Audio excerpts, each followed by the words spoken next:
د لګزی ولاګ ټولوز پر نامه د غیاو قلم 2,400 بوتله شربت چې د ډاکټرانو پر وینا د قبض ناروغي درملنې لپاره تر استفاده کیږي د خوست ولایت د خوړو او درملو د کنټرول امریت لوري چې کیفیت یې سم نه و بیرته پاکستان هیواد ته مسترد کړي دي د خوړو او درملو د کنټرول امریت مسؤلینو پر وینا دغه شربت یې د کیفیت معلومولو لپاره مرکز ته لیږلی و او له هغې وروسته معلومه شوه چې کیفیت ټیټ ده نو ځکه یې بیرته ګاونډي هیواد پاکستان ته مسترد کړل نو د تیر په شان یو ځل بیا هم یاد امریت وکولای شو چې یوه اندازه شربات چې تقریبا 42,400 تعداد لري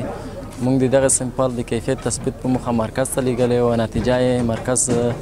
لابراتوار لخوا منفي ارزول شوې وه دا نن تاسو عیني شهیدان یو چې بیرته یې ګاونډي صادروونکي هیواد ته بیرته مستردوو همدارنګه خوست کې د خوړو او درملو د کنټرول مسؤلینو زیاته کړه چې تر 100 ټنو پورې داسې مواد چې په تاریخ تیر یا یې کیفیت ښه نه دی نیولي چې په نږدې وختونو کې به یې هدر کړي په تېرو څو میاشتو کې موږ تقریبا سلګونه کلمه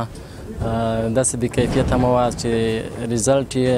یا نتیجه د مرکزی دفتر لخوا منفي ارزول شوې ده بیرته صادروونکي هیوادونو ته مسترد کړي دي او بل خواته له تجارانو ورونو څخه هم دا غوښتنه کوه څوک چې د درملو او خوراکي تاسیساتو د درملو او خوراکي موادو تجارت کې دوی نه مې دا غوښتنه ده چې هیواد ته هغه ډول باکیفیته خوراکي توکي او درمل راوارد کړي چې د ولس په زیان نه وي یاد لري چې د خوړو او درملو د کنټرول امریت مسؤلین په وینا په نږدې وختونو کې به د غذا برخې د کیفیت معلومولو لپاره خوست کې یو لابراتوار هم جوړ شي تر څو وروسته له دې هیڅوک نشي کړلی چې بې کیفیته او په تاریخ تیر مواد هیواد ته وارد کړي